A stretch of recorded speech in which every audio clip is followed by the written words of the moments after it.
ADV riders head to win here.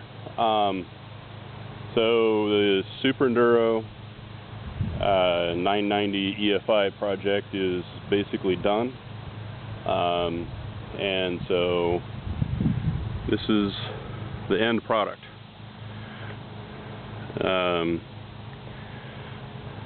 So the primary things that were done is we had to get a fuel pump, it's a Walbro pump, and some easy flow filters. It's a 78 micron inflow filter.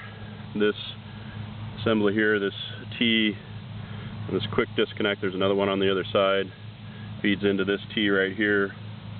This line actually is associated with this valve and the auxiliary fuel tank on the back.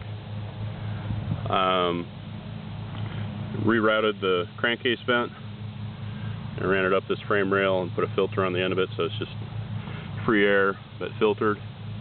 That fuel pump pressure comes out of here at full pressure, goes into this filter here. It's another easy flow filter. It's a 10 micron filter. Come over onto the other side here, and there's this fitting right here that basically allowed me to put a tap off of it, which runs up to this fuel pressure regulator. It's got a 3.5 bar fuel pressure regulator in it, and then the output of that runs up into this quick disconnect. This quick disconnect goes into the underside of the fuel cell. So fuel continues out of the fine filter, across, back up into the fuel rail to the injectors. The tune that's in it right now doesn't listen to any of the O2 sensors and a bunch of that other stuff, so it's basically just all map based. Back here on the electrical side of things, I simplified things substantially using the SuperEnduro harness.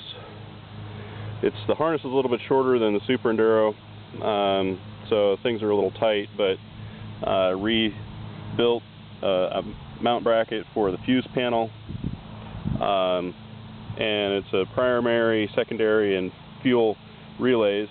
From the Super Duke, I brought back the diode for turn signals, and also the blinker control unit all the way back here. Typically it's up forward. Main harness, auxiliary harness, wanted to keep them separated just in case something went bad with the auxiliary side. It didn't roast the main harness. Open air filter, running ADV trumpets on it right now. Been messing around with running a RC8 trumpet in the front and an Adventure trumpet in the back, but don't have a whole lot of details on that yet. Running a Super Duke ECU with a custom map in it. It's got rocks risers on it, and then we went with Highway Dirt Bike's top clamp. Had to use the rocks risers to get the bar up far enough away from the steering damper. A couple of control switches, powerlet. Went to SICAS for the left control bar, or the left bar switches, so we can be lights completely off, low beam, high beam, and then of course turn signals, and then another Highway Dirt Bikes part, this billet bracket, gauge cluster mount.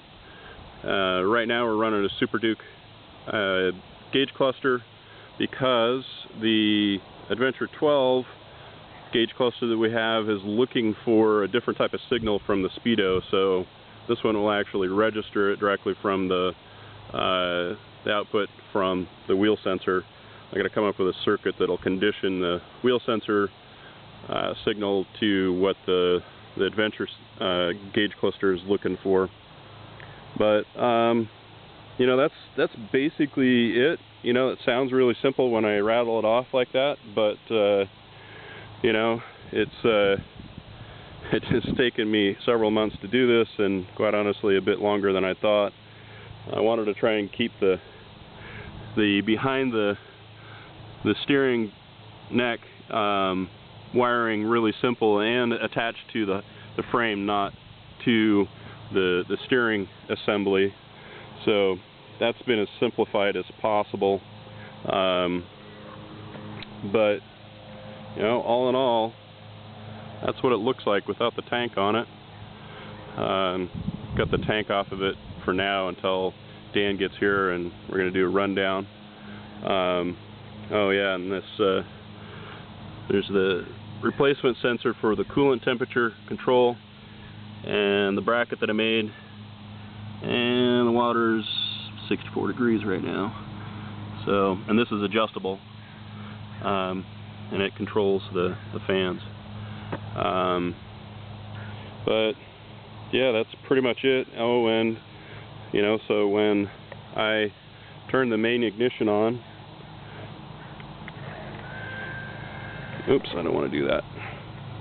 Well, one thing we don't want to do on a regular basis, because there is no relief right now, is actually turn it on and have the pump without it actually relieving, because it will overpressurize the system, which is, anyway. So there's an LED that indicates that the main power is on. At this point in time, it won't actually run because the tank's not on it. But that's pretty much it. So yeah, pretty excited to be done with this, and I'm sure that Dan's pretty excited to have me done with it so he can have his bike back. But pretty awesome. It's a hell of a hoot to ride. So we got a little bit of tuning that probably needs to happen, get it refined and get it running 100% the way that we want it to. But for the most part, it's good to go. So there you go. Enjoy.